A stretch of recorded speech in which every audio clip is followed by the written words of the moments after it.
ইফতারি দিচ্ছি নর্মালি, আপনারা এসে ইফতারি তো মানুষ দিতেই পারে। আজকে মাহে রমজান মাস প্রথম দিন, আমার কাছে মনে হয়েছে যে আমি যেরকম করে ইফতারি করব ফ্যামিলির সাথে, এই যে ইফতারির সময়সময় কাছাকাছি হয়ে গেছে, রিক্সাওয়ালারা কোথায় ইফতার করবে, কিভাবে ইফতার করবে আমার জানা নাই।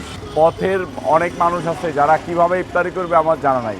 ঠিক এইটা মনে করে আমার কাছে মনে হয়েছে যে আমরা যেহেতু একটা দল করি, জনগণের দল বিএনপি, সাথে আমি একজন মুসলমান, তো প্রথম ইফতারি মানুষের সাথে ভাগাভাগি করে খাওয়া আমার কাছে মনে হয়েছে যে আমার আসলে সুন্নাত। সেই কারণে আমি এই ইফতারি দিচ্ছি, এবং এটা শুধু আজকে না, এটা প্রতিনিয়তই চলবে।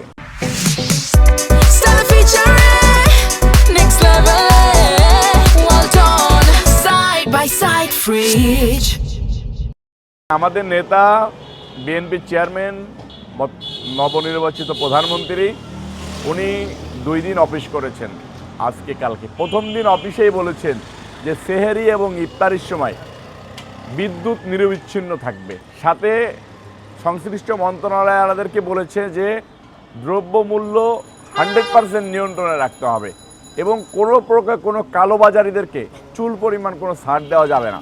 জনগণের ম্যান্ডেট বুঝে কাজ করে যাচ্ছেন, এবং জনগণের ভোটে তিনি নির্বাচিত হয়েছেন।